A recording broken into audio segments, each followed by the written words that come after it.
தசைநார் சிதைவு நோய் மருந்திற்கு 16 கோடி ரூபாய் தேவைப்படும் நிலையில் 2.5 வயதேயான குழந்தையின் உயிரை காக்க போராடி வருகின்றனர் நடுத்தர குடும்பத்தைச் சேர்ந்த பெற்றோர். இது பற்றிய ஒரு செய்தி தொகுப்பை தற்போது பார்க்கலாம்.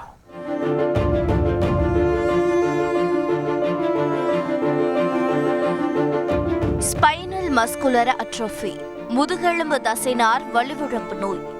இந்த பால்வடியும் முகத்திற்கு தனக்கு ஏற்பட்டது என்ன பாதிப்பு என்று கூட தெரியாது.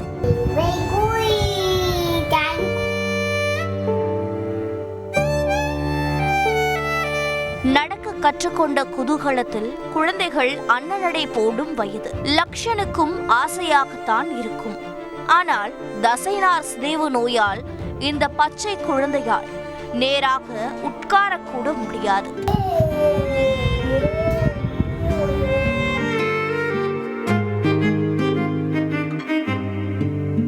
வேலூரைச் சேர்ந்த சிவவேணி மைந்தன் மாலதி தம்பதியின் 2.5 வயதே ஆன ஆண் குழந்தை லக்ஷன் ஸ்பைனல் மஸ்குலர் அட்ரோஃபி எனும் மரபணு நோயால் பாதிக்கப்பட்டு முதுகு தண்டுவடம் தசைநார் தொடர்பான பிரச்சனையால் அவதிப்பட்டு வருகிறான்.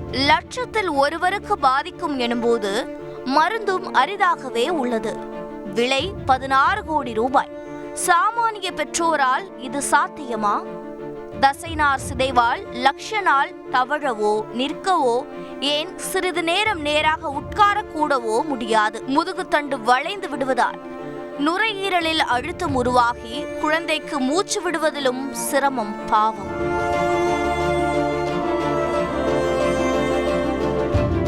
இயல்பாக ஒரு குழந்தை சாப்பிட எடுத்துக்கொள்ளும் நேரத்தை விட இந்த நோயால் பாதிக்கப்பட்ட குழந்தைகள் அதிக நேரம் எடுத்துக்கொள்ளும். இப்போதே மருந்து கொடுத்தால் லக்ஷனாலும் மற்ற குழந்தைகளைப் போல் இயல்பான வாழ்க்கையை வாழ முடியும்.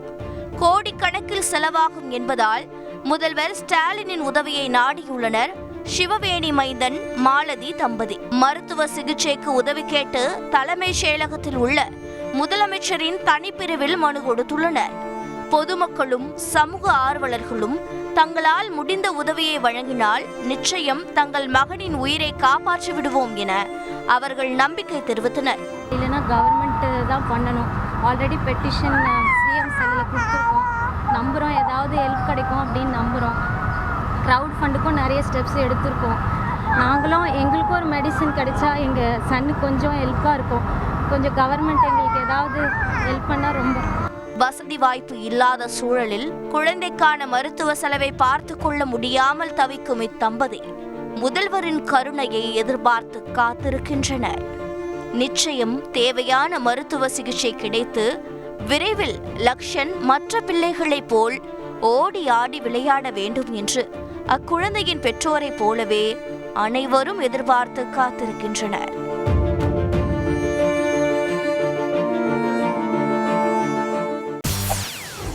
செய்திகளை உடனுக்குடன் தெரிந்து கொள்ள உடனே சப்ஸ்கிரைப் பண்ணுங்க.